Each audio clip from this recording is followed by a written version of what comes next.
Hello అండి, నేను మీ doctor Anusha Reddy, fertility expert, 49 fertility centre, Warangal branch. మనం ఈరోజు ఈ వీడియోలో థైరాయిడ్ ప్రాబ్లమ్స్ ఉంటే ప్రెగ్నెన్సీ కన్సీవ్ అవ్వడానికి ఎటువంటి ప్రాబ్లమ్స్ ఉంటాయి, కన్సీవ్ అయిన తర్వాత ఎటువంటి ప్రాబ్లమ్స్ ఉంటాయి అన్న విషయం గురించి మాట్లాడుకుందాం. యూజువల్గా థైరాయిడ్ అనగానే రెండు రకాలు ఉంటాయి, హైపర్ థైరాయిడిజం, హైపోథైరాయిడిజం.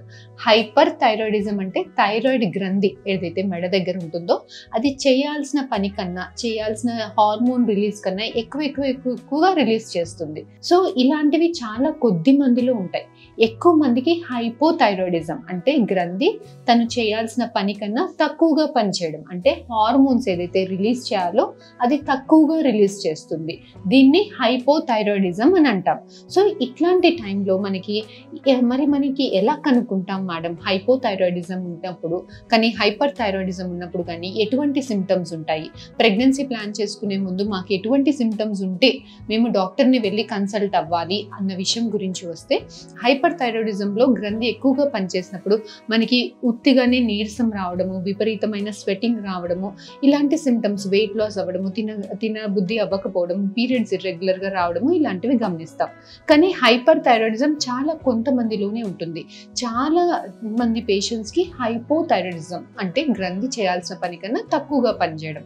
సో ఇలాంటి వాళ్ళల్లో ఎటువంటి సిమ్టమ్స్ ఉంటాయి అని అంటే, యూజువల్గా పీరియడ్స్ ఇర్రెగ్యులర్గా రావడము, కన్సీవ్ అవ్వడంలో ప్రాబ్లము, లేజీగా ఉండడము, హెయిర్ లాస్ అవ్వడము, స్కిన్ డ్రైగా అవ్వడము, కాన్స్టిపేషన్ ప్రాబ్లం ఉండడము, ఇలాంటి డైజెషన్ సరిగ్గా అవ్వకపోవడము, పీరియడ్స్ ఇర్రెగ్యులర్గా రావడం కూడా హెవీగా అవ్వడము, లేట్గా రావడము, ఇలాంటి వాళ్ళల్లో మనకి ఓవ్యులేషన్ కూడా సరిగ్గా ప్రాపర్గా అవ్వదు. ఎగ్ క్వాలిటీలో డిఫరెన్స్ ఉంటుంది. ఎగ్ స్పెర్మ్ కలిసి బేబీ తయారీ అవ్వడానికి, ప్రెగ్నెన్సీ రావడానికి ఇబ్బంది ఉంటుంది. ఇలాంటి పేషెంట్స్ కన్సీవ్ అయినా కూడా అబార్షన్స్ అయ్యేదానికి స్కోప్ అనేది కొంచెం ఎక్కువగా ఉంటుంది. సో ఇది హైపోథైరాయిడిజం. మరి ఎలా కనుక్కుంటాము అంటే, చిన్న బ్లడ్ టెస్ట్లో T3, T4, TSH అనే హార్మోన్స్ చేసుకున్నప్పుడు మనం చాలా ఈజీగా దీన్ని కనుక్కోవచ్చు. సో ఈ TSH అనే హార్మోన్ యూజువల్గా మనకి 2.5 నుంచి 10 మట్టికి ఉండడం నార్మల్ ఎవరికైనా కూడా. కాకపోతే ఎవరైతే ప్రెగ్నెన్సీ ప్లాన్ చేసుకోవాలి అని అనుకుంటున్నారో, ఎవరైతే ప్రెగ్నెంట్ అవ్వాలి, ప్రెగ్నెన్సీతో ఉన్నారో, ఇటువంటి వాళ్ళకి 2.5 కన్నా తక్కువగా ఉండాలి అని అనుకుంటాం.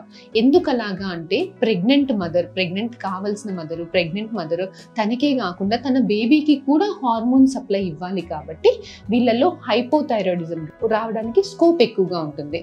సో TSH అనే హార్మోన్ కట్ ఆఫ్ 2.5 తీసుకుంటాం.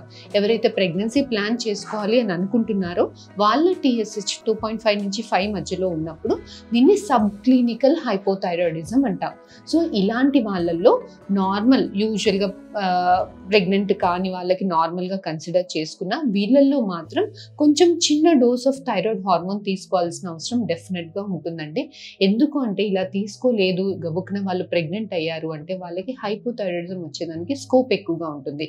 ఎందుకు ఇంత భయపడాలి మనం హైపోథైరాయిడిజం గురించి అని అంటే, ఈ థైరాయిడ్ గ్రంథి ప్రెగ్నెన్సీ రావడానికి ఎంత ఇంపార్టెంటో, ప్రెగ్నెంట్ నిలవడానికి కూడా ఈక్వల్గా ఇంపార్టెంట్, బేబీ బ్రెయిన్ డెవలప్మెంట్కి కూడా చాలా ఇంపార్టెంట్.